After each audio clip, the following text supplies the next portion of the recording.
सदाशिवसमारम्भां शङ्कराचार्यमध्यमाम् अस्मदाचार्यपर्यन्तां वन्दे गुरुपरम्पराम्।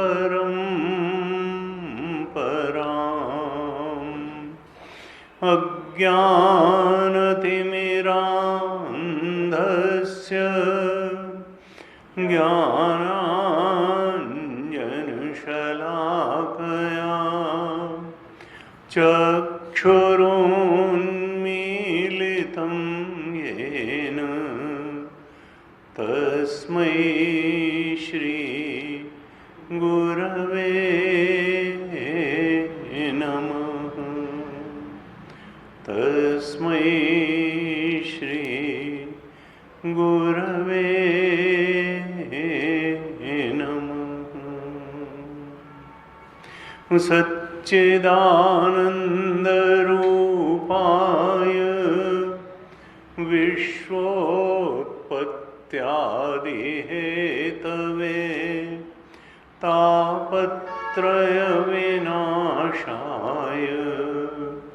श्रीकृष्णाय वयं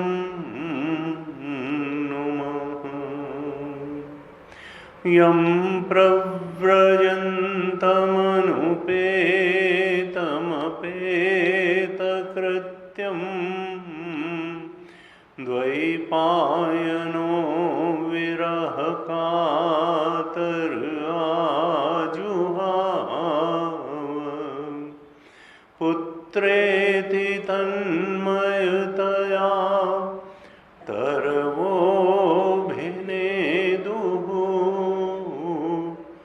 तं सर्वभूतहृदयं मुनिमानतोऽस्मि।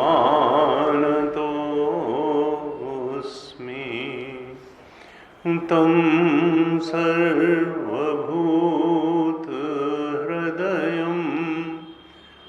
मुनिमानतोऽस्मि। नारायणं नमस्कृत्य नरं चैव नरोत्तमं देवीं सरस्वतीं व्यासं ततो जयमुदीरयेत्। कृष्णाय वासुदेवाय हरये परमात्मने प्रणतक्लेशनाशाय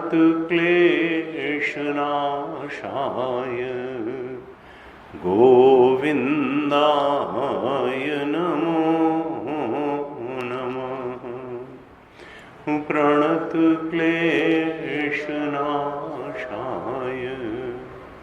गोविन्दाय नमो नमः।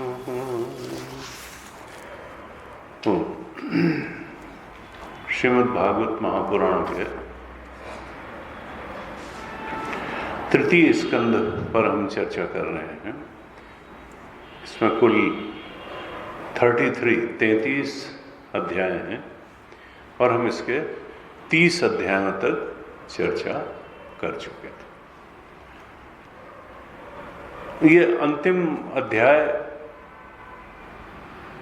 ये कपिल गीता के नाम से प्रसिद्ध हैं।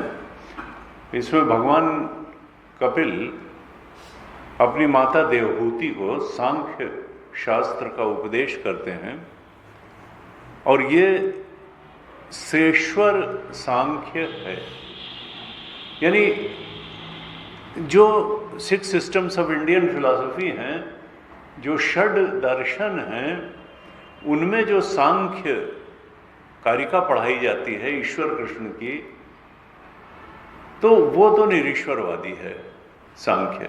लेकिन यहाँ जो भागवत जी में सांख्य शास्त्र का वर्णन आया है, जिसके प्रणेता भगवान कपिल हैं, कपिल भगवान का ज्ञानावतार हुआ, तो ये शेश्वर सांख्य है। इसमें भगवान की स्वीकृति है, भगवान की भक्ति है, भगवान का ज्ञान है, भगवत परायण कर्म करने की बात कही गई है। कर्म करो तो भगवान के लिए, प्रेम करो तो भगवान से, ज्ञान वही सार्थक है जो जिसके केंद्र में भगवान हो। अब भगवान कहें, आत्मा कहें, ब्रह्म कहें, वो बात एक ही है। ये भागवत में बहुत पहले ही बता दी गई है, इसमें भेद नहीं करना चाहिए, क्योंकि वदन्ति तत्तत्त्वविदः तत्त्वज्ञ ज्ञानमद्वयम् ब्रह्मेति परमात्मेति भगवान इति शब्दते। पहले ही कहा जा चुका है कि देखो, जो तत्वविद हैं, जिन्होंने भगवान की भगवत्ता को जाना, पहचाना, अनुभव किया, वो उस तत्व को ही ब्रह्म नाम से भी पुकारते हैं, ईश्वर नाम से भी पुकारते हैं और भगवान नाम से भी पुकारते हैं। इसलिए नाम के फेर में नहीं पड़ना है।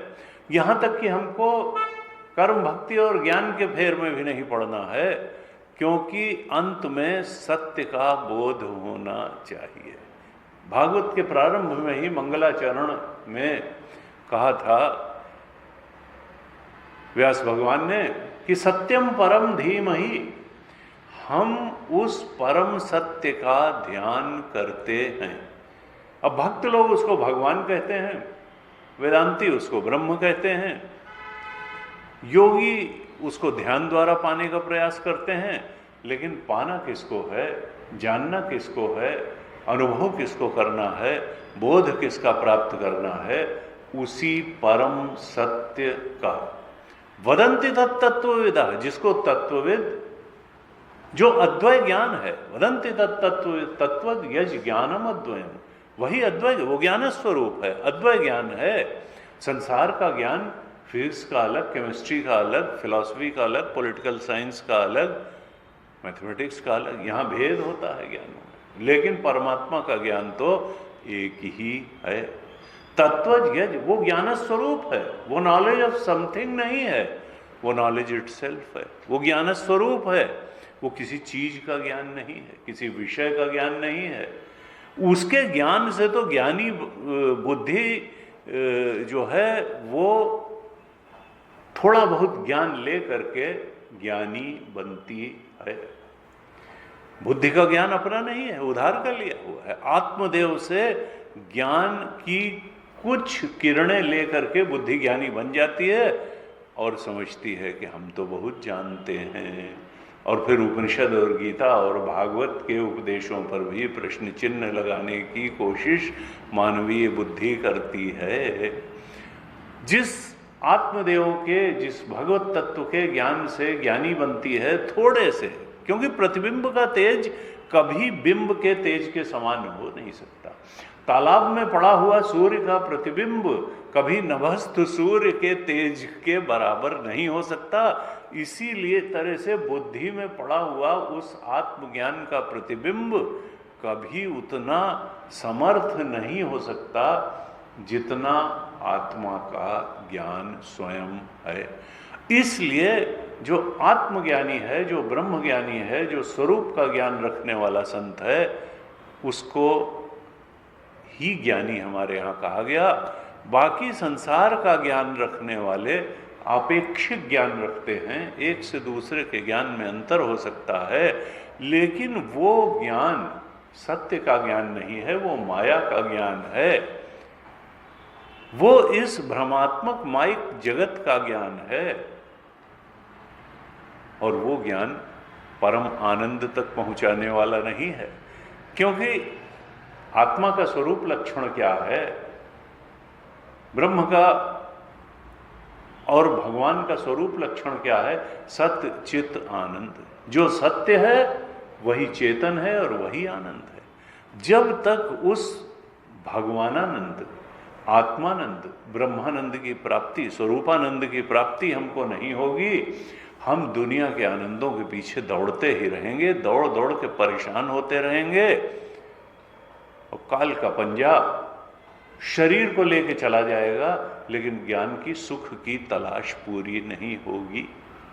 लगेगा अब मिला, अब मिला, अब मिला, इसमें नहीं मिला तो उसमें मिला, उसमें नहीं मिला तो उसमें मिला, लेकिन बात यही होगी कि वो वहां विषय का धर्म सुख है ही नहीं, सुख आत्मा का धर्म है।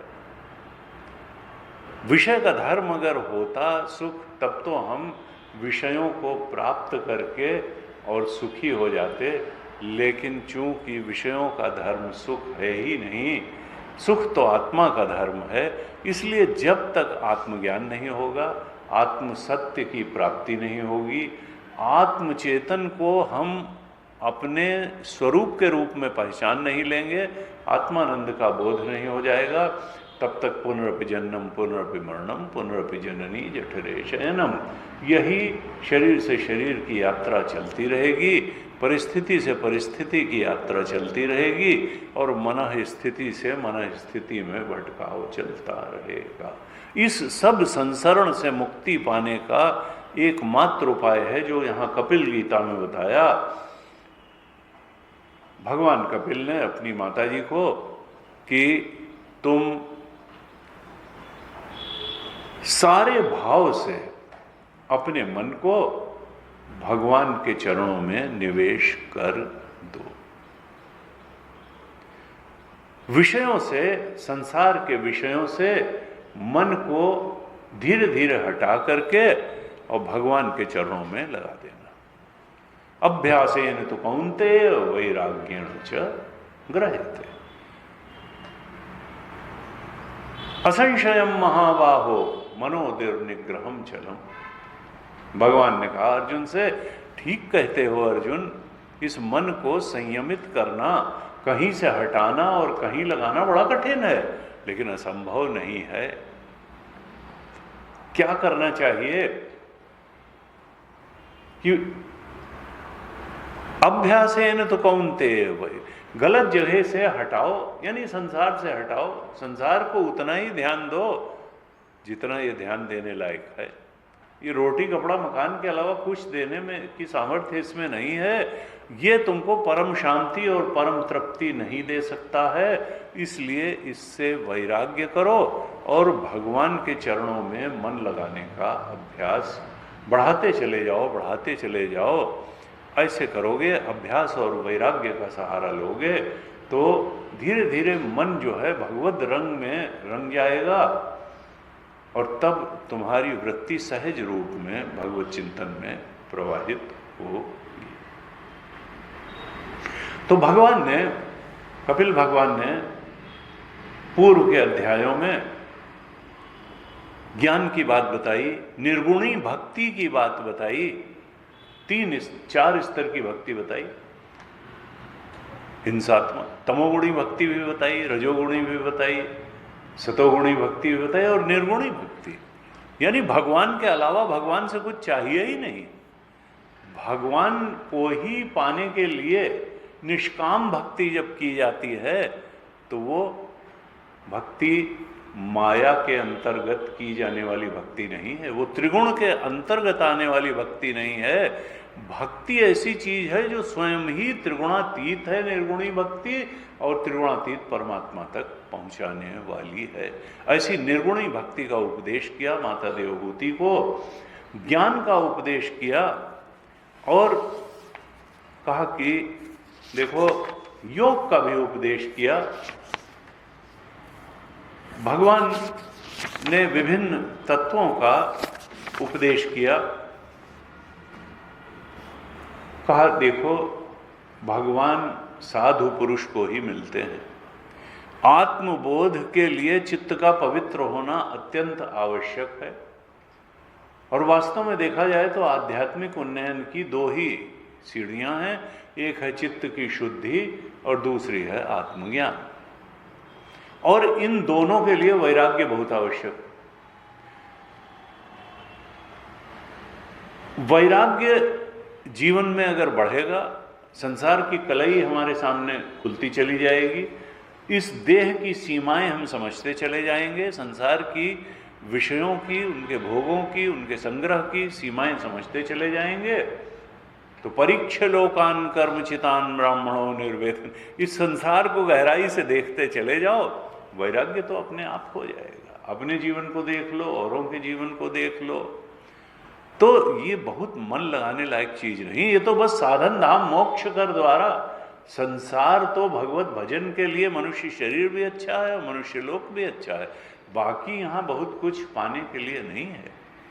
जानवरों के शरीर में भोग करने की सामर्थ्य हमसे ज़्यादा है, उनकी हड्डियाँ हमसे ज़्यादा मजबूत, उनकी चमड़ी हमसे ज़्यादा मजबूत।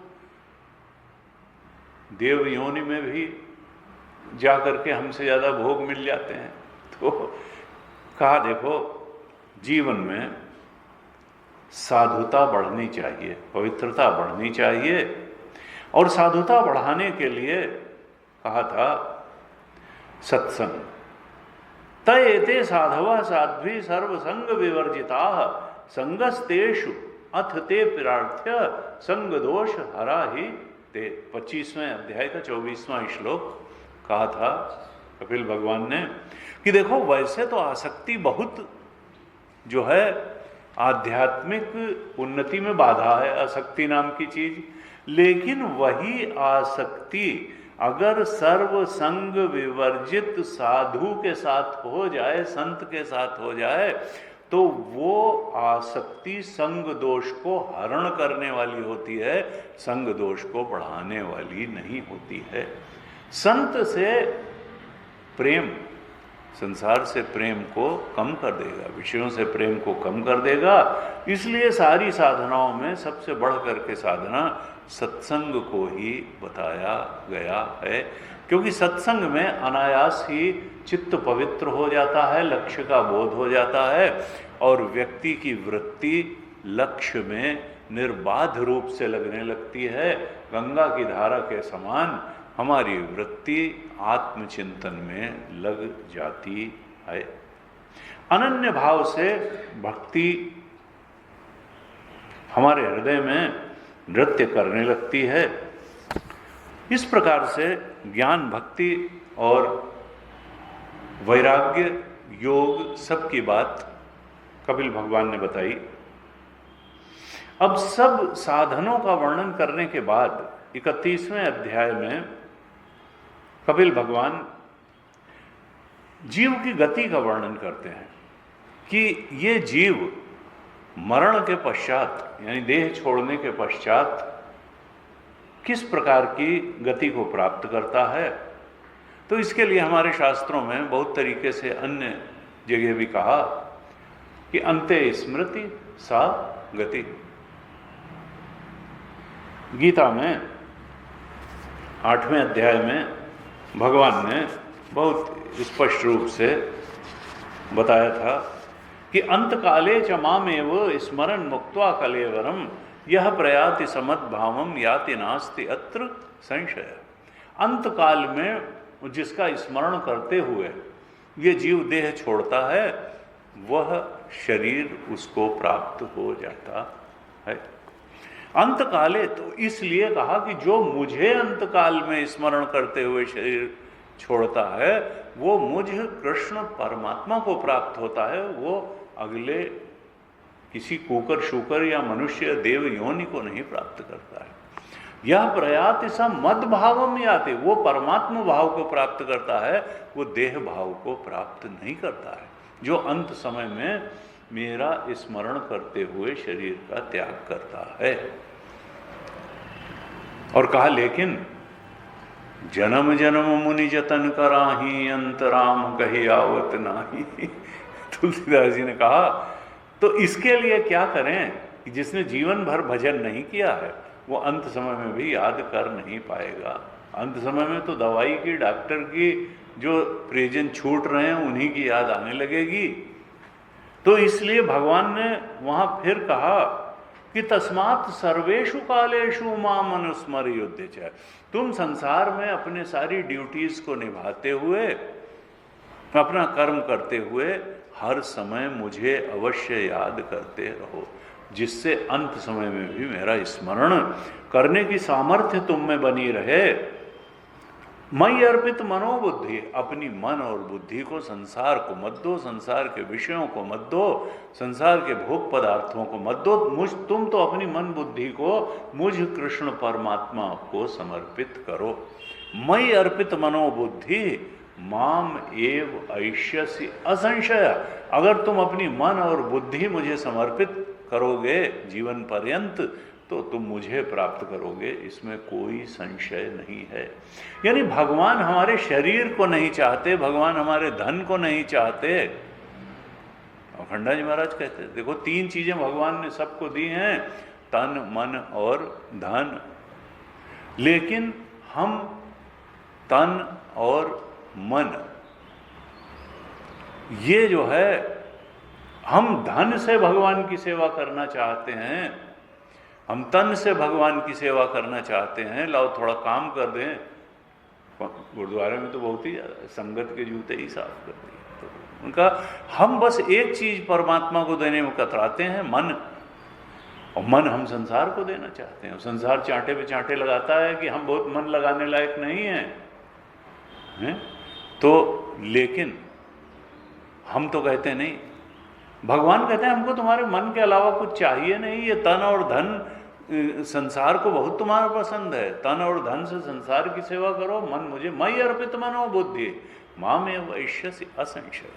तो हम ये ध्यान रखें कि साधना का अर्थ है मन और बुद्धि भगवान को दें, और तन और धन से संसार की सेवा करें, मन से भगवान की सेवा करें, समर्पित करें।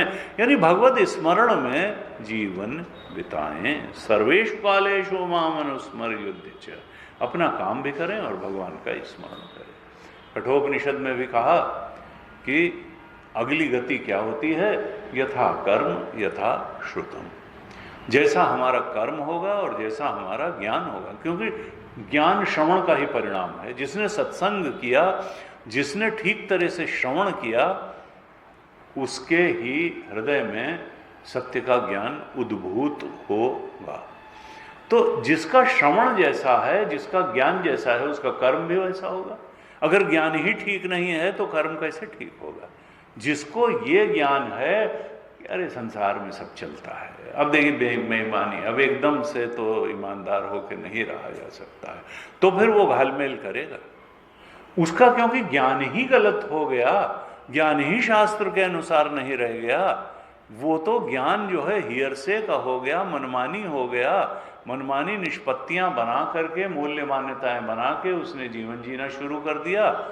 तो फिर जो जस करे सो तस फल चाखा, कर्म प्रधान विश्व रचि राखा, जो जस करे सो तस फल चाखा। जैसा करोगे वैसा ही अगले जन्म में फल मिलेगा। यहाँ कहते हैं 31वें अध्याय में भगवान कहते हैं माता देवहूति से कि माता जी, जब ये जीव माता के गर्भाशय में झिल्ली में लिपटा रहता है तो पिंजड़े में बंद जैसे पक्षी हो उस प्रकार से इसकी स्थिति रहती है। वो अपने अंगों को हिलाने डुलाने में असमर्थ रहता है, पिंजरे के पक्षी की तरीके से, बल्कि और कसावट में अपना एमनियोटिक फ्लूइड में तैर रहे हैं। इसी तरह से जब कहते हैं कि अदृष्ट की प्रेरणा से जब 7वां महीना आरंभ होता है तो उस जीव में ज्ञान शक्ति आ जाती है 7वें महीने में, ऐसा लिखा है भागवत जी में। और जब ज्ञान शक्ति का उन्मेष हो जाता है 7वां महीना आरंभ होने पर, तब उसको अदृष्ट की प्रेरणा से स्मरण शक्ति प्राप्त हो जाती है और उसको अपने सैकड़ों जन्मों के कर्म याद आने लगते हैं। और जब सैकड़ों जन्मों के कर्म याद आते हैं तो वो बेचैन हो जाता है और उसका दम घुटने लगता है। और ऐसी अवस्था में उसको शांति कहाँ से मिले? वो भयभीत हो जाता है, उसे होता है ये कहाँ मैं पड़ा हुआ हूँ। तो उसी, अब वो हाथ भी नहीं जोड़ सकता है, तो जैसा है उसी दशा में वो अपने कर्मों को याद कर करके भगवान की स्तुति करता है। यहाँ लिखा है कि जीव किस प्रकार से उस समय स्तुति करता है, क्योंकि अब उसको इस समय ज्ञान का उन्मेष है, उसको सब याद आ रहे हैं कर्म। वो कहता है कि भगवान, ये पशु पक्षी जो है ये तो ऐसी देह में है जिसमें विवेक जागृत है नहीं। तो पशु पक्षी तो साधना कर नहीं सकते हैं, वो तो आत्मज्ञान नहीं कर सकते, वो भक्ति नहीं कर सकते, वो निष्काम कर्म नहीं कर सकते हैं। वो तो अपने जो उनका रिफ्लेक्सेस हैं, रिस्पॉन्सेस हैं, बस उसी तरीके का वो जीवन जी सकते हैं। उनमें ज्ञान बस इतना है कि हरा चारा दिखाओगे तो वो आ जाएगी, डंडा दिखाओगे तो भाग जाएगी गाय। वो कोई जीवन का लक्ष्य क्या है, हम इस संसार में क्यों आए और हम किस तरीके से इस जीवन को में मुक्ति प्राप्त कर लें, क्या दुख का स्रोत है, क्या सुख का स्रोत है, ये सब बातों पर विचार करने की सामर्थ्य नहीं है। उनके न कोई शास्त्र हैं, न कोई सद्गुरु हैं, न उनके कोई भगवान का उनको कॉन्सेप्ट है। वो अतीन्द्रिय, तो बस इंस्टिंक्टिव लाइफ लीड कर रहे हैं। इंस्टिंक्ट से जो आ गया, आहार निद्रा भय मैथुनम च सामान्य एतत् पशुभे नराम, बस। तो अब अगर हम भी उसी 4 चीजों में कैद होकर जीवन जीते हैं तो फिर हम तो पशु तुल्य ही हैं। वो प्रार्थना करता है कि भगवान, संसार में जो पशु पक्षी और अन्य जीव हैं वो तो अपनी मूढ़ बुद्धि के अनुसार ही सुख दुख का जीवन जीने के लिए बाध्य हैं, लेकिन मैं तो मनुष्य शरीर धारण करने जा रहा हूं। आपने ऐसी कृपा की है कि ये मनुष्य शरीर, इससे तो शम दम आदि साधन किए जा सकते हैं। मैं तो इस शरीर में विवेकवती बुद्धि का मालिक बनकर के पैदा होने जा रहा हूं।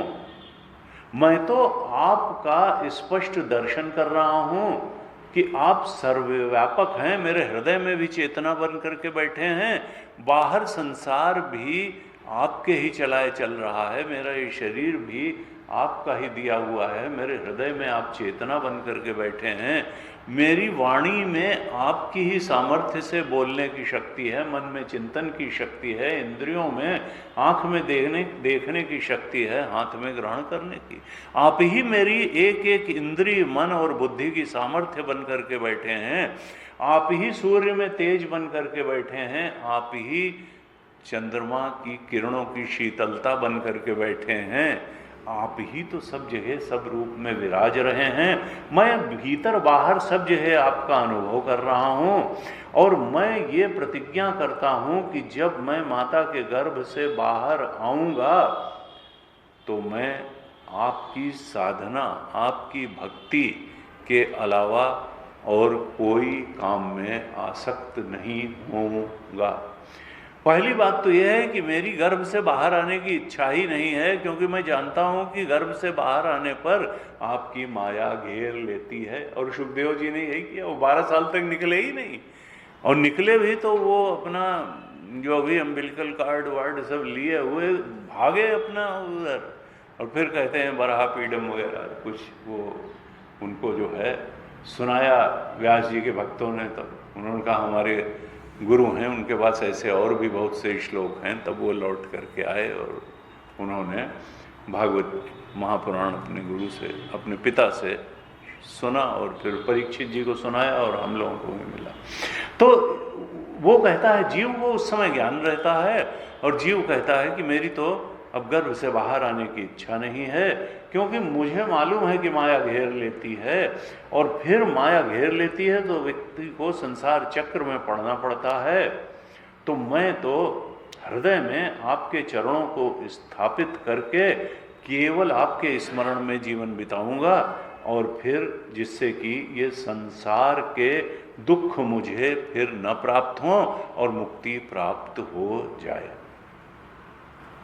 कपिल भगवान कहते हैं माता देवहूति से कि इस प्रकार से प्रार्थना करते हुए, स्तुति करते हुए वह जीव 10 महीने का जब होने लगता है, तब वो जीव इस तरह से विवेक संपन्न होके भगवान की स्तुति करता है। लेकिन तभी प्रसव काल का समय आ जाता है, और प्रसव काल की वायु उसको बाहर आने के लिए ढकेलती है।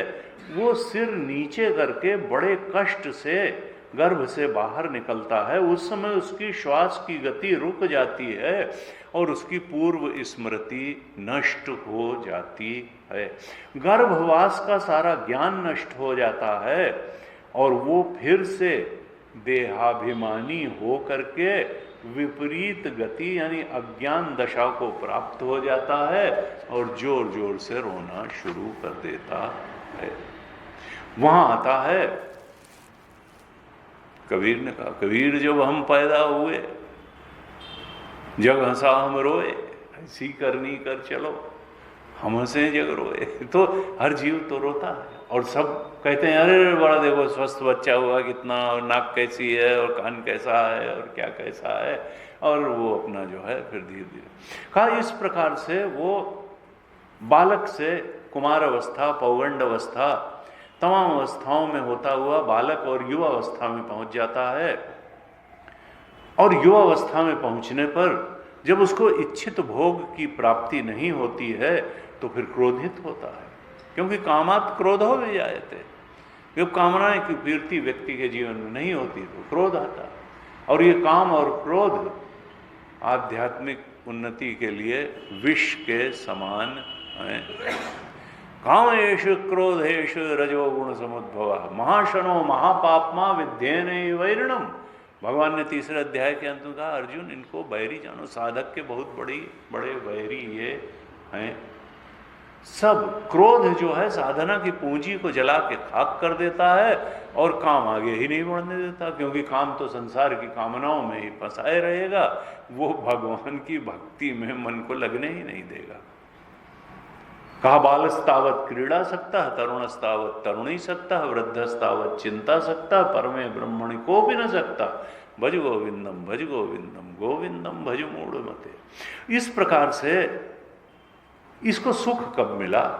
बाल्यावस्था, कुमार अवस्था, पौगंड अवस्था, युवावस्था। कभी भोग प्राप्त नहीं होता है, कभी क्रोध होता है, कभी शोक में पड़ जाता है। कहा अभिमान और क्रोध बढ़ जाने से ये कामना परवश जीव कभी किसी के साथ मित्रता बांधता है, राग करता है, और कभी किसी के साथ बैर ठानता है। इस तरह से इसका जीवन चलता रहता है। वो इस देह में ही मैं और मेरेपन का अभिमान करने लगता है। मैं और मोर तोर तय माया जही बस कीन है जीव निकाया। तुलसीदास जी ने कहा देखो, वो इस शरीर में मैं बुद्धि कर लेता है, और शरीर से जुड़े हुए प्राणी पदार्थ परिस्थितियों में मेरा बुद्धि कर लेता है। ये अहंता और ममता, अहम एषाम मम एते, भगवान शंकराचार्य ने जब गीता भाष्य लिखा तो दूसरे अध्याय के 11वें श्लोक से उन्होंने भाष्य लिखना शुरू किया सिलसिलेवार। वहाँ पहले ही पैराग्राफ में ही लिखा कि जीव के बंधन का क्या कारण है, अनर्थ का कारण क्या है, मुक्ति में बाधा क्या है, सत्य के बोध में बाधा क्या है। कहा अहम एशाम मम एते, ये मैं हूं और ये मेरे हैं। इसकी भ्रांति धारणा, शरीर मैं हूं नहीं और शरीर से जुड़ी चीजें मेरी हैं नहीं, लेकिन अपने बारे में गलत पहचान और मेरे बारे में गलत, मेरा मैं और मेरा की भ्रांति जन्य पहचान, यही मनुष्य के दुख का कारण है, जीव के दुख का कारण है। वो है तो सच्चिदानंद स्वरूप आत्मा, लेकिन समझ लेता है कभी फिजिकल बॉडी हूँ, कभी मैं इच्छाएं हूँ, कभी मैं मन और मन में होने वाले सुख दुख हूँ, कभी बुद्धि में होने वाले मान अपमान जो है मैं हूँ, और कभी ये घर मेरा है, कभी गाड़ी मेरी है, कभी पत्नी और पुत्र मेरे हैं, कभी मित्र मेरे हैं, कभी नौकरी मेरी है, कभी पेंशन मेरी, कभी धन मेरा है। जिन्हें क्या क्या मेरा है, और है क्या सच्चिदानंद ब्रह्म सत्य स्वरूप, ब्रह्म स्वरूप ही मैं हूँ, और उसके अलावा तो कुछ है नहीं। उसके अलावा तो तमा प्रकाशवत अध्यास है। ये संसार कैसा है? संसार स्वप्न तुल्यो ही राग द्वेषादि संकुला, स्वकाले सत्यवत भाति प्रबोधे सती असत भवेत। जब आत्मा में जागना हो जाता है तो ये जागृत अवस्था जो है ये स्वप्न तुल्य ही हो जाती है।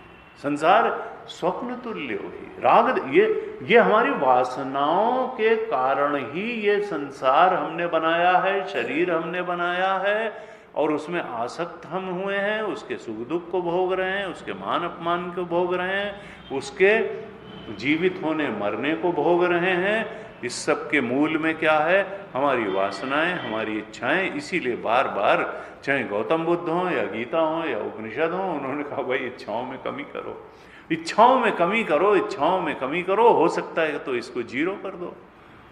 प्रजहाति यदा कामान सर्वान पार्थ मनोगतान आत्मन्यवात्मना तुष्ट स्थित प्रज्ञस्तदोचित विहाय कामान्य सर्वान पुमांश्चरति निस्पृह निर्ममो निरहंकार सशांति। जब तक ये अहंता और ममता बनी रहेगी शांति नहीं मिलेगी। जब तक इच्छाएं तुम्हारी छाती पे चढ़ी बैठी रहेंगी शांति नहीं मिलेगी। विहाय कामान्य सर्वान, ये नहीं कि थोड़ी बनी है। पुमांश्चरति शेड ऑल द लॉन्गिंग्स। संसार में दिल लगाने लायक कुछ नहीं है। दिल लगाने लायक परमात्मा है और शरीर चलाने लायक संसार है। संसार में शरीर चलाने के लिए रोटी भोजन छाजन चाहिए, बस। दिल लगाने लायक परमात्मा है। तो विहाय कामान्य सर पुमांश्चरति निस्पृह। और नहीं तो तुम लगाओगे भी दिल, अगर तुम अपने आप आसक्ति का त्याग नहीं करोगे तो काल का पंजा इस देह को भी छुड़ा लेगा और देह के संबंधियों को भी छुड़ा लेगा। बैंक अकाउंट वहीं सब रखा रह जाएगा। तुम चाहे पासबुक देख देख के कितना खुश हो, एक दिन पासबुक वहीं रह जाएगी। वो बताते हैं जने कितना जो है वो फंड पड़ा हुआ है बैंकों में, कोई क्लेम करने ही नहीं आता। 20-20 साल भी आते हैं बाद, कोई है ही नहीं। कितने फंड, कितने। लेकिन जीवित में आदमी नहीं दे सकता किसी को। ये तो मेरा है भाई, तो गले से लगा के रखूंगा, ले जाऊंगा। निर्ममो निरहंकार, ये अहंता ममता जो है, अहम एशाम मम एते, ये सर्व अनर्थ के हेतु हैं, ये मनुष्य के बंधन के कारण हैं। और अगर ये अहंता ममता के परे बैठा हुआ आत्म तत्व वो हम स्वरूप के बोध के रूप में पहचान लें तो बात खत्म हो जाए, मुक्त हो जाए। अभी और यही मुक्ति है। तो यहाँ कहा कि इस देह में जब मैं मेरेपन का अभिमान करने लगता है जीव, तो इस शरीर में तो अनेक प्रकार के कष्ट आते ही, हर समय आते हैं, और वृद्धावस्था में विशेष रूप से आते हैं। वृद्धावस्था अनेक प्रकार के कष्ट देती है। मनुष्य कर्म के बंधन में बंधा है। लोको अयम कर्म बंधन, कर्म के बंधन में बंधा हुआ है, तरह तरह के कर्म करता है। किस लिए? कहा ये देखो दो चीजें हैं जो कि साधक के लिए मुक्ति के मार्ग में बहुत बड़ी बाधाएं हैं। बार बार भगवान कहते हैं कि देखो साधना शुरू कहां से करना चाहिए, कहा इंद्रिय संयम से। इंद्रिय संयम से साधना शुरू करनी चाहिए। तीसरे अध्याय के 41वें श्लोक में भगवान ने कहा कि देखो ये काम क्रोध बहुत बड़े बैरी हैं और रहते कहाँ हैं, इंद्रिय में, मन में और बुद्धि में रहते हैं। ये वहीं से मनसिज पापी, ये कामना मन में ही उत्पन्न हो जाती है। बाहर कई बार आलंबन न भी हो तो भी मन में ही उत्पन्न हो जाएगी। तो इसलिए, लेकिन पहला क्या करना है कि इंद्रिय पे संयम से तो शुरू करो। इंद्रिय संयम का मतलब क्या है? दम। कम से कम जो देखने लायक चीज है उसको देखो, जो खाने लायक चीज है उसको खाओ, जो सुनने लायक चीज है उसको सुनो। जिससे मन सात्विक बनता हो वही दृश्य देखो, जिससे मन सात्विक बनता हो वही शब्द सुनो, जिससे मन सात्विक बनता हो वही आहार ग्रहण करो, वही संग करो, वही चिंतन करो, वही भावनाएं मन में लाओ, वही चिंतन मन में लाओ, तो मन सात्विक बनता चला जाएगा। और सात्विक मन में अपने आप ये सामर्थ्य होती है कि वो सत्वातीत में छलांग लगवा देगा, स्वरूप बोध करा देगा। लेकिन उसकी शुरुआत कहाँ से हो? इंद्रिय संयम से। तस्मात् त्वम इंद्रियाण्यादो, तीसरे अध्याय के 41वें श्लोक में कहा भगवान ने अर्जुन से, तस्मात् त्वम इंद्रियाण्यादो नियम्य भरतर्षभ पापमानम प्रजहिह्येनम ज्ञान विज्ञान नाशनम। ये जो कामना है, काम है, ये ज्ञान विज्ञान का नाश करने वाला है। ये आत्मज्ञान होने नहीं देगा कभी। संसार ज्ञान को ही बहुत बड़ी चीज बताता रहेगा। इसलिए तुम सबसे पहले क्या करो? इंद्रिय पर संयम करो। देखने लायक चीज देखो, सुनने लायक चीज सुनो, खाने लायक चीज खाओ, सोचने लायक चीज सोचो। जो भावना तुम्हारे मन को शुद्ध करती हो ऐसी भावना रखो, ऐसा विचार रखो। और लेकिन शुरुआत तो इंद्रिय संयम से करो। यहां कहा कि दो इंद्रियां हैं जो विशेष रूप से व्यक्ति के आध्यात्मिक उन्नति में बाधक बनती हैं और उसको घसीट घसीट के संसार की आसक्ति में खड़ा कर देती हैं। वो है जननेंद्रिय और रसनेंद्रिय। ये दो इंद्रियां जो हैं, जननेंद्रिय और रसनेंद्रिय, ये जो है अगर तुमने इनका नियमन नहीं किया, जिस काम के लिए भगवान ने तुमको दी हैं, अगर तुमने जननेंद्रिय का संतान उत्पत्ति तक ही इसको सीमित करके नहीं रखा गृहस्थ जीवन में, क्योंकि गृहस्थ जीवन का मतलब व्यभिचारी जीवन नहीं है। गृहस्थ जीवन भी बड़ा महत्वपूर्ण है। ब्रह्मचारी का जीवन, फिर हमारे यहाँ तो आश्रम व्यवस्था है, ब्रह्मचर्य आश्रम, गृहस्थ आश्रम। लेकिन गृहस्थ आश्रम का मतलब ये नहीं है कि परम स्वतंत्र न सिर पर कोई भाव है मन ही करो तुम सोई। उसके लिए भी नियम बताया गया, संयम बताया गया। तो उस प्रकार से अगर करोगे तो हमको ये ध्यान रखना है कि हम ज्ञानेंद्रियों को और कर्मेंद्रियों को भोगेंद्रियां न बना दें। हम ज्ञानेंद्रियों को भोगेंद्रियां बना देते हैं, हम कर्मेंद्रियों को भोगेंद्रियां बना देते हैं, और यही बाधा बन जाती है परम सत्य के बोध के मार्ग में। तो कहा रसनेंद्रिय और जननेंद्रिय। यहाँ लिखते हैं, कहते हैं कपिल भगवान कि सन्मार्ग में चलते हुए यदि किसी इस जीव का किन्हीं जिह्वा और उपस्थ इंद्रिय के भोगों में लगे हुए विषयी पुरुषों से समागम हो जाता है और यह उनमें आस्था करके उन्हीं का अनुगमन करने लगता है, तो पहले के समान ही ये फिर नारकी योनियों में पड़ता है। कहा हमको ऐसे लोगों का संग करना चाहिए जिनके संग से जीवन में सत्य बढ़े, जिनके संग से जीवन में शुचिता बढ़े, अर्थात संतों का, सज्जनों का, पवित्र आचरण वाले पुरुषों का संग करें।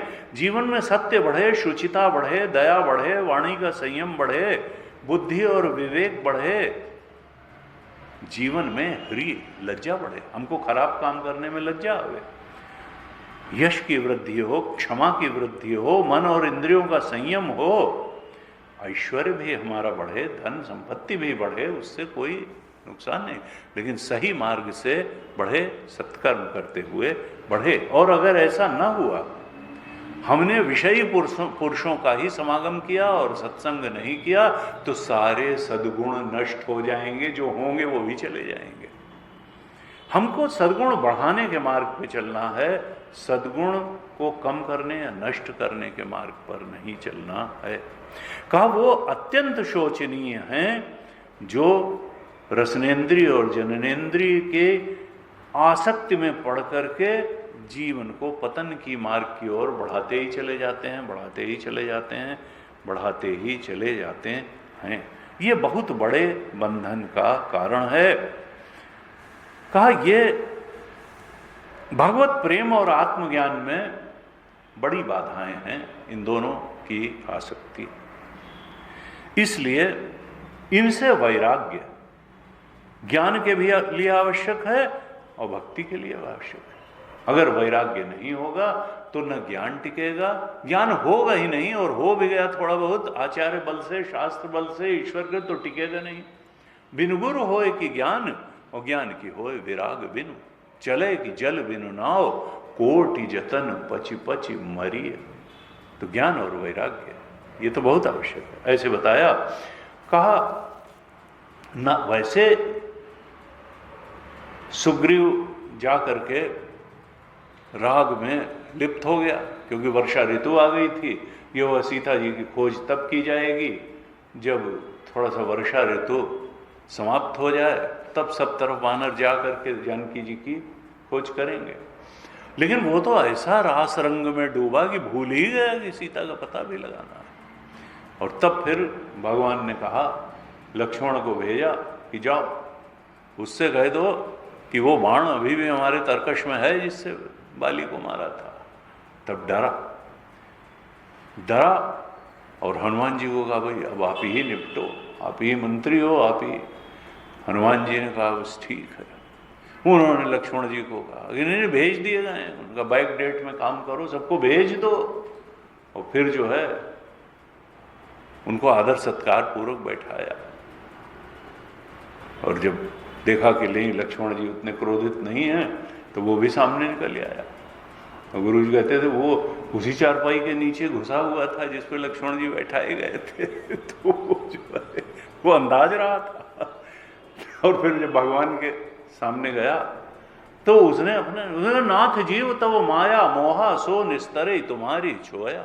ये तुम्हारी माया इतनी प्रबल है कि ये इससे पार पाना कहाँ, ये सब तुम्हारा ही है भाई, ये माया तुमने छोड़ क्यों रखी है संसार में। नाथ जीव तब माया मोहा सो निस्तरे, तो जब तक तुम कृपा नहीं करते हो, प्रेम की बरसात नहीं करते हो, तब तक जीव के बस का है कि तुम्हारी माया के। दैवी हेषा गुणमयी मम माया, और भगवान ने कहा भी, दैवी हेषा गुणमयी मम माया दुरत्या मामे वे प्रपद्यन्ते माया में ताम तरत। बिना भगवान की चरण शरण पकड़े कोई माया के पार चला जाएगा। It is not possible, it is not possible, ये संभव नहीं है। लेकिन फिर भगवान की शरण में जाएगा कौन? जिसको भगवान के विछोह से कष्ट होगा कि भगवान मिलते क्यों नहीं है, भगवान की कृपा मिलती क्यों नहीं है, जो थोड़ा रोएगा, जो अपनी दुर्दशा पर रोएगा और भगवान से प्रार्थना करेगा कि भगवान अब तुम निकालो इस दुर्दशा से मुझे, जो उस दुर्दशा को ही बहुत इंजॉय करना शुरू कर देगा, तो वो भगवान उस पर क्यों कृपा करेंगे? कुछ तो उसको बढ़ना चाहिए, पवित्र बुद्धि होनी चाहिए। भगवान ने कहा देखो, नमाम दुष्कृतिनो मूढ़ा प्रपद्यन्ते नराधमा। जो नराधम है, जो दुष्कर्मी है, सत्कर्मी नहीं है, वो कभी मेरी शरण में नहीं आएगा, न मेरा स्मरण करेगा। भगवान की शरण में जाने के लिए जितना हमको भगवान ने सामर्थ्य दी है, विवेक दिया है, इंद्रिय संयम की, मन संयम की सामर्थ्य दी है, बुद्धि में उतने का तो इस्तेमाल करके हम भगवत परायण जीवन जीने की कोशिश करें तो फिर बाकी भगवान की कृपा भी उतरेगी और हमारी सामर्थ्य बढ़ेगी। लेकिन हमने कहा अरे हम तो उदासीन हैं, हम तो अपना भाई संसार में ही मस्त हैं, अब ये भगवान का काम है हमको मुक्ति देना, तो जो करेंगे देखा जाएगा। ऐसे नहीं होगा। नमाम दुष्कृतिनो मूढ़ा, जो दुष्कर्मी हैं, मूढ़ हैं, एक गाली दिया है शास्त्र के शब्दों में भगवान ने। मूढ़ कहना किसी को बुद्धिमान नहीं, तुम तो बुद्धू हो, मूढ़ हो, दुष्कर्मी हो। नमाम दुष्कृतिनो, नराधम कह दिया, वो सारे मनुष्यों में अधम है। कौन? जो मेरी शरण में नहीं आता। नमाम दुष्कृतिनो मूढ़ा प्रपद्यन्ते नराधमा माया अपहृत गाना, माया ने उसका सब ज्ञान ही चुरा लिया है। आसुरम भाव आश्रिता, वो आसुरी भाव के आश्रित है, दैवी भाव के आश्रित नहीं है, कोई दैवी सद्गुण नहीं। तो इस प्रकार से हम सारा ब्लेम भगवान को तो नहीं डाल सकते हैं, भले सुग्रीव ने डाला और भगवान ने कहा ठीक है। तो हनुमान जी ने भी कहा था, हनुमान जी नहीं पहचान पाए, तीसरी बार में पहचान गए थे ये ब्राह्मण का वेश रख करके गए। उन्होंने कहा अतिशय प्रबल देव तब माया छूट है, राम करहु जो दाया। तो बहुत प्रबल है आपकी माया, और जीव जो है वो तो कमजोर है। लेकिन सवाल यह है कि पुकारे तो, परमहंस कहते थे कि ठीक है तुमको सामर्थ्य की कमी लगती है तो माँ तो सर्वसमर्थ है, तुम रो रो करके माँ से प्रार्थना करो, माँ तुम्हें शक्ति दे देगी। परमात्मा से प्रार्थना करो, परमात्मा तुम्हें शक्ति दे देंगे। तो लेकिन हम प्रार्थना तो करें, उनका जो है उनका अभाव तो अनुभव करें, अपनी शक्तिहीनता तो अनुभव करें। हम तो अहंकार में समझते हैं हम बलवान हैं, हम धनवान हैं, हम सामर्थ्यवान हैं और हम संबंधवान हैं। जन किस किस चीज के वान होने का अहंकार लेके अगर हम बैठेंगे, दैन्य नहीं होगा। सेवक सेव्य भाव बिन भव न तरी उर्गारी, तुलसीदास जी ने, जब तक सेवक सेव्य भाव नहीं होगा तब तक भवसागर से पार कैसे जाएंगे। इस प्रकार से कहा, और फिर कहा कि देखो ये जो आसक्ति है, तमाम तरह की आसक्ति संसार में है। देह की आसक्ति है, स्वाद की आसक्ति है, संसार के तमाम गाड़ी मकान कितनी कितनी तो आसक्ति है। असल में ये सब आसक्तियां हमको और संसार में फंसाएंगी और परम चेतन की प्राप्ति से दूर करेंगी। और जीव की तृप्ति तब तक नहीं होगी जब तक ये जीव चेतन अपने परम चेतन स्वरूप के बोध को प्राप्त नहीं कर लेगा। इस जीवन का जीव का एकमात्र लक्ष्य जीव चेतन है, यानी इस देह, तीन देहों में कैद चेतन जब तक अपने अपरिच्छिन्न चेतन स्वरूप, जो अभी स्वामी जी ने बताया था कि अपरिच्छिन्न का मतलब कि चेतन that is not confined by time space and matter, यानी जो चेतन के टुकड़े किए नहीं जा सकते हैं, आकाश के ही टुकड़े नहीं किए जा सकते हैं, तो चेतन तो और भी सूक्ष्म है, जो सूक्ष्म है वो व्यापक है। तो जब आकाश के ही टुकड़े नहीं हो सकते तो चेतन के टुकड़े कहाँ से हो जाएंगे?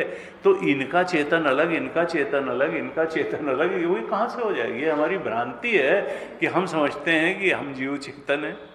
इन शरीरों में इतनी सामर्थ्य नहीं है कि वो चेतन को कैद कर सकें।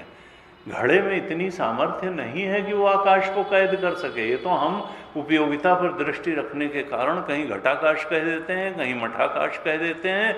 असल में जब हम घटाकाश और मठाकाश उसको समझ रहे हैं तब भी वो महाकाश है। जब हम उसको जीव चेतन समझ रहे हैं तब भी वो ब्रह्म चेतन ही है।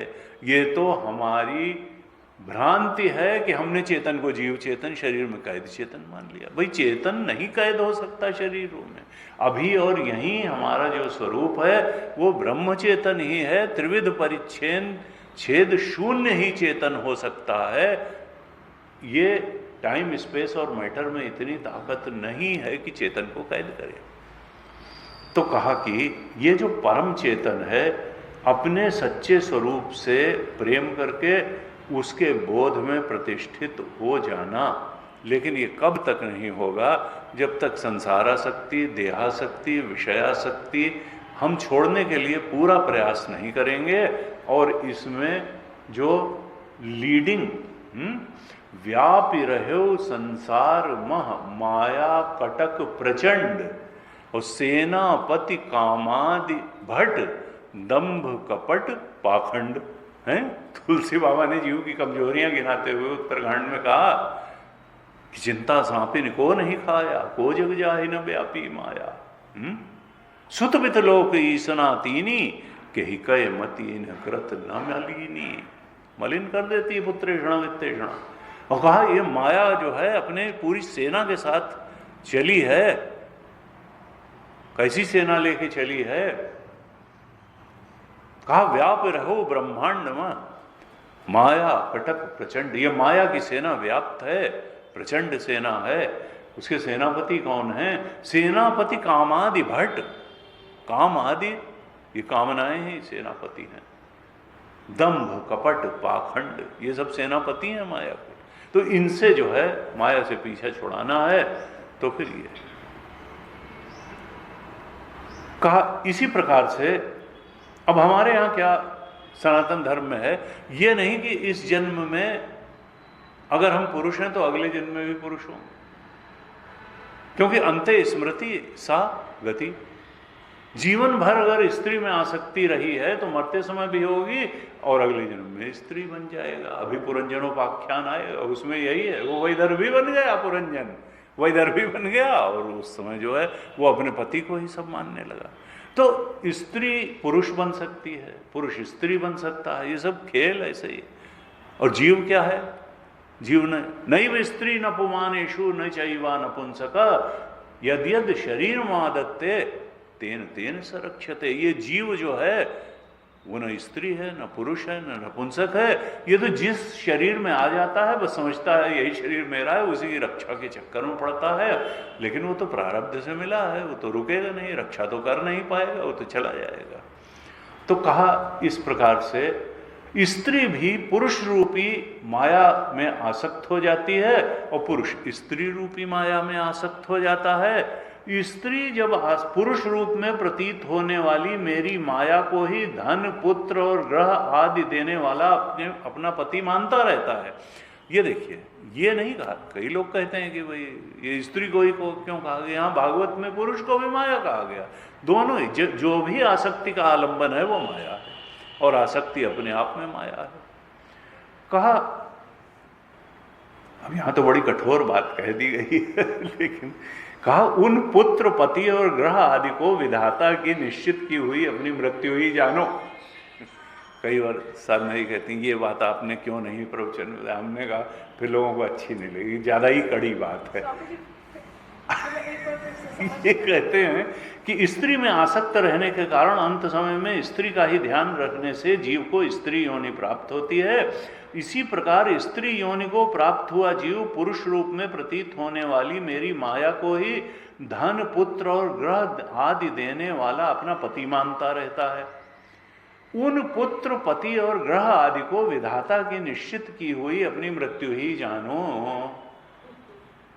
कि अब स्वामी जी घर में झगड़ा भी कराएंगे और तलाक भी कराए देंगे तो ऐसा कुछ नहीं है। शास्त्र जो है वो बहुत असल में अलग हाइट से अपनी बात को रखता है, तो उसको ये परमार्थ तक उठाने वाली असल बात है और व्यवहार को परमार्थ से अलग रखें। ये शंकराचार्य जी बार बार कहते हैं। देखो, व्यवहार अलग धरातल पर होता है और परमार्थ अलग। हम व्यवहार कर रहे हैं इसका मतलब ये नहीं कि हम परमार्थ के बोध से अपने को वंचित रखें। और परमार्थ में अब उन्होंने कहा कि आत्मा तो असंग है तो खाने पीने की क्या ना, व्यावहारिक स्तर पर भोजन भी चाहिए, वस्त्र भी चाहिए, धन का स्रोत भी चाहिए, व्यवहार को व्यवहार के धरातल पर करना है और परमार्थ का बोध परमार्थ के धरातल पर। परमार्थ का अन्वेषण करते समय उसमें व्यवहार नहीं घुसेड़ना है और व्यवहार करते समय वहाँ परमार्थ नहीं घुसेड़ना है, नहीं व्यवहार बिगड़ जाएगा। और परमार्थ को जानने के समय अगर हमने वहाँ व्यवहार घुसेड़ा तो परमार्थ को नहीं। हमको दोनों चाहिए, व्यवहार के धरातल पर हमको व्यवहार भी करना है और परमार्थ के धरातल पर परमार्थ का बोध भी प्राप्त करना है। व्यवहार के नियम अलग हैं और परमार्थ बोध के नियम अलग हैं। हमको जानते हुए भी कि धन एक दिन छूट जाएगा, ये नहीं कि धन कमाना नहीं है या धन बचाना नहीं है, क्योंकि अंत में समाज में हम दूसरे की गाड़ी में चाबी लगा करके कि अरे सब तो अपने नहीं घर जा सकते हैं, हमको अपनी ही गाड़ी हमारी गाड़ी, अपना ही घर हमारा घर है, अपने ही बच्चे हमारे बच्चे हैं। तो व्यवहार व्यवहार के धरातल पर और परमार्थ पर, लेकिन दोनों का ही बराबर महत्व है। जीवन जब तक है, शरीर जब तक है, तो व्यवहार के धरातल पर हमको चीज़ों से वास्ता रखना है, लेकिन व्यवहार करते समय हमको परमार्थ के बोध को जो है वो सेकेंडरी प्रायोरिटी नहीं देनी है। टॉप प्रायोरिटी तो यही है कि परमार्थ का बोध प्राप्त हो, स्वरूप का बोध प्राप्त हो, और उसके लिए फिर ये सब कटु सत्य हैं जो भागवत जी में बताए जा रहे हैं। ये मन में रखने के हैं, दृष्टि में रखने के हैं, अप्रोच में रखने के हैं। शरीर अगर हमारा एक दिन जाने वाला है तो व्यवहारिकता ये नहीं है कि हम परसों मरते हो तो कल ही मर जाएं। इसी भागवत में यह भी कहा कि मनुष्य का ये कर्तव्य है कि मृत्यु को जब तक टाल सकता हो टाले, मेडिकल साइंस का सहारा ले और जो भी हो, क्योंकि ये मनुष्य शरीर इतनी आसानी से मिलने वाला नहीं है।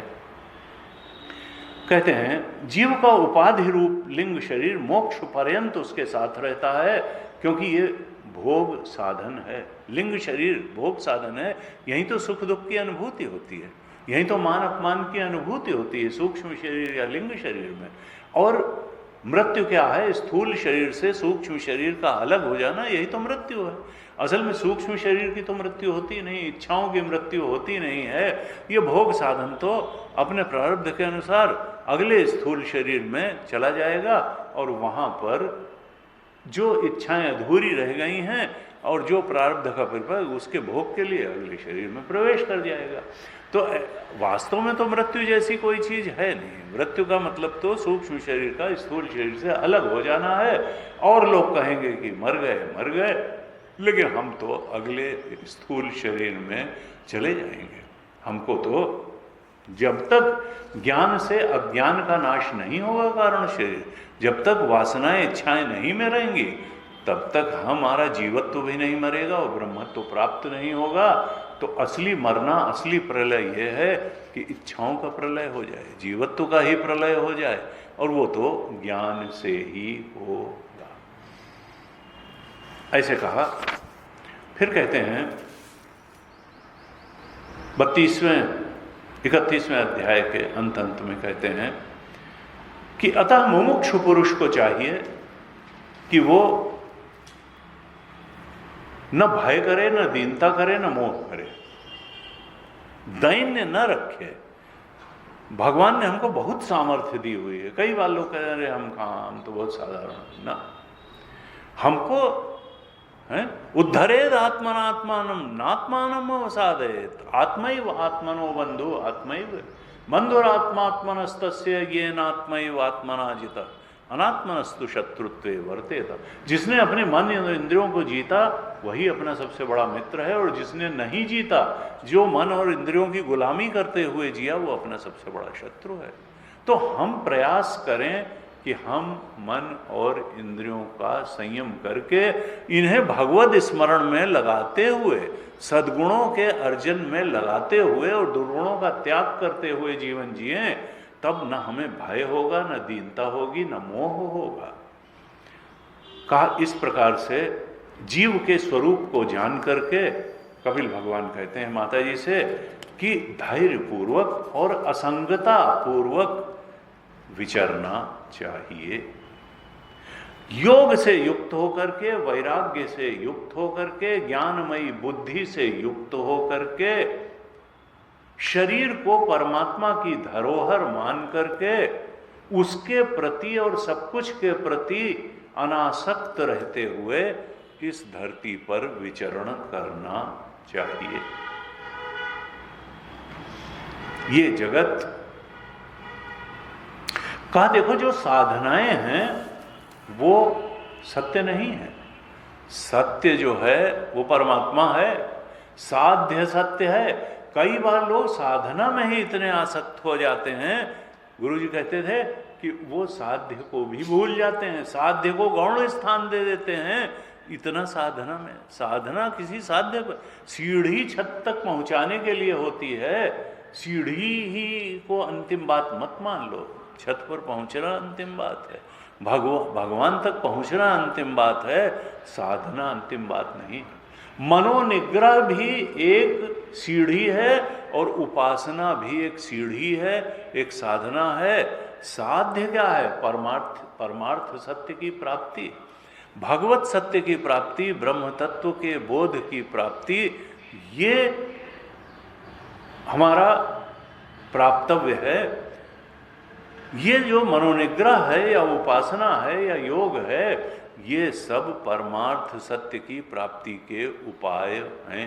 उपेय तो भगवत बोध ही है। इसके लिए कहा हमको साधुता का जीवन, पवित्रता का जीवन अपनाना होगा, सत्संग का जीवन अपनाना होगा, और हमारी रुचि हमको देखना होगा कि आत्मचिंतन में है कि विषय चिंतन में है।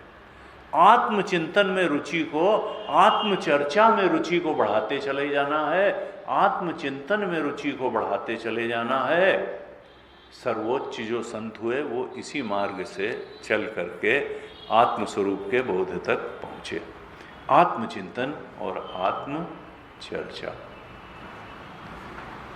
मच्चित्ता मद्गत प्राणाः बोधयन्त परस्परम कथयन्त क्षमाम नित्यम तुष्यन्ति च रमन्ति च तेषां सतत युक्तानां भजतां प्रीतिपूर्वकम ददामि बुद्धि योगम तम येन मामुपे। मैं उनको बुद्धि, जो सतत मेरे चिंतन और चर्चा में प्रेम पूर्वक लगे रहते हैं, उनको मैं बुद्धि योग दे देता हूँ, जिस बुद्धि योग से मेरा सतत स्मरण करते हुए वो मुझ तक पहुँच जाते हैं।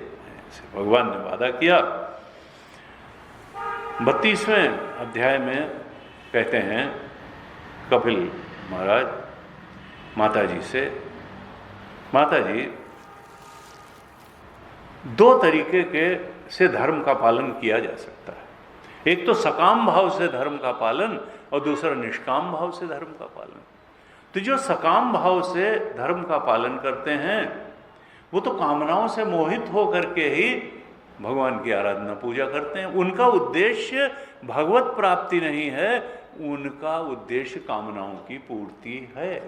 अगर कामनाओं की पूर्ति यानी कामनाओं से मोहित होकर के, संसार से मोहित होकर के वो धर्मों का पालन कर रहा है, भगवान की भक्ति कर रहा है, तो फिर उसको वो परम सत्य का बोध नहीं होगा जो मनुष्य जीवन का ध्येय है। वो वास्तविक भगवत धर्मों से विमुख हो जाएगा, वो देवता और पितरों की ही आराधना करता रहेगा और शरीर छूटने के बाद वो चंद्रलोक में जाएगा और पुण्य क्षीण होने पर फिर से मनुष्य लोक में आ जाएगा। यानी उसकी पुनरावर्ती गति होगी, मुक्त नहीं होगा। क्षीणे पुण्य मर्त्य लोकम विशंति। लेकिन दूसरे जो विवेकी पुरुष हैं, जो केवल जो अपनी कामनाओं से मोहित हो करके अर्थ और काम की सिद्धि के लिए ही धर्म का अनुष्ठान नहीं करते, बल्कि भगवान की प्रसन्नता के लिए धर्मों का अनुष्ठान करते हैं, ऐसे भगवत परायण जो धार्मिक व्यक्ति हैं, धर्म का आचरण करने वाले विवेकी पुरुष हैं, वो फिर क्या करते हैं कि ममता रहित और अहंकार शून्य हो जाते हैं और वो सत्व गुण उनका बढ़ता चला जाता है और सत्व गुण बढ़ने से अंतःकरण उनका शुद्ध होता चला जाता है, चित्त शुद्ध होता चला जाता है और फिर वो चंद्र मार्ग से न जाके सूर्य मार्ग या अर्ची मार्ग या देवयान मार्ग से जाते हैं और भगवान को प्राप्त करते हैं। वो क्षीणे पुण्य मर्त्यलोकम विशंति नहीं होते, वो फिर से मनुष्य लोक में लौट के नहीं आते, बल्कि वो भगवत धाम को प्राप्त कर लेते हैं। कहते हैं कपिल देव जी, माता जी अब तुम भी भक्ति भाव से भर करके भगवान की चरण शरण में जाओ, क्योंकि सब प्राणियों का जो हृदय है वो भगवान का मंदिर है। हमारे हृदय में चेतना बन करके भगवान ही बैठे हैं, लेकिन हमने अपनी कामनाओं वासनाओं से हृदय को ऐसा मलिन कर दिया है कि वो जो है प्रकट होने को उत्सुक होते हुए भी प्रकट नहीं हो पा रहे। हम उसको इतना पवित्र बना दें कि भगवान उसमें प्रकट हो जाएं और हम उनका अनुभव कर सकें। कहते हैं बाद में माता जी, जिनका चित्त इस लोक में ही आसक्त है, जो काम्य कर्म और नित्य कर्मों का अनुष्ठान करने में ही लगे रहते हैं, उनके चित्त में रजोगुण की वृद्धि होती रहती है, बुद्धि रजोगुण की अधिकता से कुंठित हो जाती है, उनके हृदय में कामनाओं का जाल फैला रहता है, इंद्रियां उनके वश में नहीं होती हैं, वो अर्थ धर्म और काम के ही परायण होते हैं, मोक्ष से उनका दूर दूर तक वास्ता नहीं होता है, भगवान की कथा वार्ताओं से वो विमुख रहते हैं, वो तो संसार के निंदित विषय वार्ताओं को ही सुनते हैं, और ऐसे लोग विधाता के मारे हुए हैं, उनका बड़ा मंद भाग्य है। कहते हैं माता जी 32वें अध्याय के 23वें श्लोक में कहते हैं, वासुदेवे भगवती भक्ति योगा प्रयोजिता जनयति आशु वैराग्यम ज्ञानम यद ब्रह्म दर्शनम। भगवान वासुदेव की भक्ति, भगवान की भक्ति जब साधक करता है तो जनयति आशु वैराग्यम, तो बड़ी जल्दी ही उसको वैराग्य हो जाता है, क्योंकि प्रेम तो 10 जगह नहीं जा सकता। तुलसी मन तो एक है, भाव है तहां लगाओ, चाहे हरि की भगति कर, चाहे विषय कमाओ। भगवान के प्रेम रस में जब हृदय रच पग जाता है तो फिर जो मोहि राम लागते नीके, तो षटरस नवरस रस अनरस होई जाते सब फीके, जो मोहि राम लागते नीके। जब भगवद रस का रसास्वादन इस हृदय में होने लगता है तो विषय रस फीका पड़ जाता है, क्योंकि ज्यादा बड़ा रस आ गया। कहा वासुदेवे भगवती भक्ति योगा, जब भक्ति योग जीवन में आता है तो वैराग्य भी आ जाता है और ज्ञान भी आ जाता है। भक्ति वैराग्य को भी ले आती है, ज्ञान को भी। और भागवत जी में कहा भक्ति के 2 पुत्र हैं, ज्ञान और वैराग्य। भक्ति जब प्रौढ़ होगी, युवा होगी, तो ज्ञान और वैराग्य जीवन में आ ही जाएंगे उसके पुत्र के रूप में। भक्ति योग से वैराग्य भी आएगा, ज्ञान भी आएगा, और ये ज्ञान कैसा होगा? ब्रह्म दर्शन रूप, ब्रह्म स्वरूप के बोध रूप ये ज्ञान आ जाएगा। ऐसे कहा कि जब भक्ति वैराग्य और ज्ञान आएंगे और ब्रह्म स्वरूप का साक्षात्कार हो जाएगा तो संपूर्ण संसार में आसक्ति का अभाव हो जाएगा। और फिर 27वें श्लोक में कहते हैं, 32वें अध्याय के, बड़ा सुंदर श्लोक है कि एतावान एव योगेन समग्रेण इह योगिना। सारे ही योगों का, चाहे भक्ति योग हो, चाहे ज्ञान योग हो, चाहे ध्यान योग हो, चाहे कर्म योग हो, सारे योगों का इतना ही उद्देश्य है और इतना ही फल है। युज्यते अभिमतो ही अर्थो यद असंगस्तु कृत्स्नशः। सब प्रकार के योगों का इतना ही अभीष्ट फल है कि संपूर्ण संसार में आसक्ति का अभाव हो जाए। और संसार चेतना के बाहर शुरू होता है, स्किन के बाहर नहीं शुरू होता है। यानी इच्छाएं भी संसार का पार्ट हैं, बुद्धि भी संसार का पार्ट है, भावनाएं भी संसार का पार्ट हैं, इंद्रियां भी संसार का पार्ट हैं, फिजिकल बॉडी भी संसार का पार्ट है, और बाहर संसार की अनेकता तो संसार का पार्ट है। यानी हम चेतना के सत्यत्व को समझ लें, आत्मा के सत्यत्व को समझ लें, उसके महत्व को, उसके आनंद को समझ लें, और अनात्म की दुख रूपता को समझ लें, उसके असत्यत्व को समझ लें, उसकी जड़ता को समझ लें, उसकी निस्सारता को समझ लें, और उससे आसक्ति चली जाए।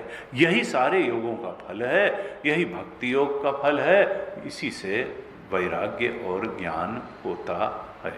इस प्रकार से बड़े सुंदर ढंग से समाप्त होता है ये कपिल गीता का 30वें श्लोक में। और एक बढ़िया बात कही, कहा एतद वै श्रद्धया भक्त्या योगाभ्यासेन नित्यशः समाहितात्मा निसंगः विरक्त्या परिपश्यति।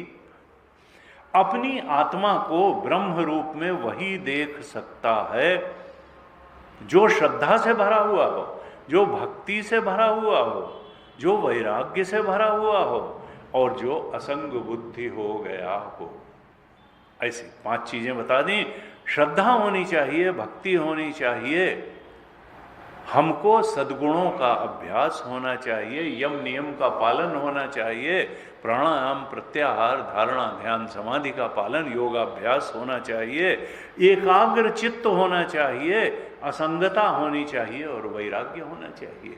अगर ये सब होगा तो हम अपने इस चेतन को, जिसको हम जीव चेतन मान के बैठे हैं, इसको हम ब्रह्म चेतन के रूप में स्पष्ट रूप से अनुभव कर पाएंगे। यही राम चेतन है, यही कृष्ण चेतन है, यही ब्रह्म चेतन है, यही स्वरूप का बोध है, यही मनुष्य का लक्ष्य है। और इसी की शिक्षा हमारे कपिल भगवान ने माता देवहूति को दी, और माता देवहूति उनके इस उपदेश का पालन करते हुए फिर गुजरात में सिद्धपुर है, उसके पास में उन्होंने साधना करी, और एक बिंदु सरोवर है, वहाँ समा गई। वो आज भी तीर्थ वहाँ है। और इस प्रकार से ये माता देवहूति मुक्त हुई। उपदेश करके कपिल भगवान गंगा सागर के लिए चले गए माता की अनुमति लेकर के। तो पति पहले ही चले गए थे, पुत्र भी चला गया, और वो भी साधना करके मुक्त हो गई। इस प्रकार से ये कपिल गीता का सुंदर प्रकरण पूरा होता है। अगली कक्षा से हम 4थे स्कंध में प्रवेश करेंगे। आज ओम पूर्णमदः पूर्णमिदं पूर्णात् पूर्णमुदच्यते पूर्णस्य पूर्णमादाय पूर्णमेवावशिष्यते। ओम शांति शांति शांति। हरि ओम श्री गुरुभ्यो नमः। हरि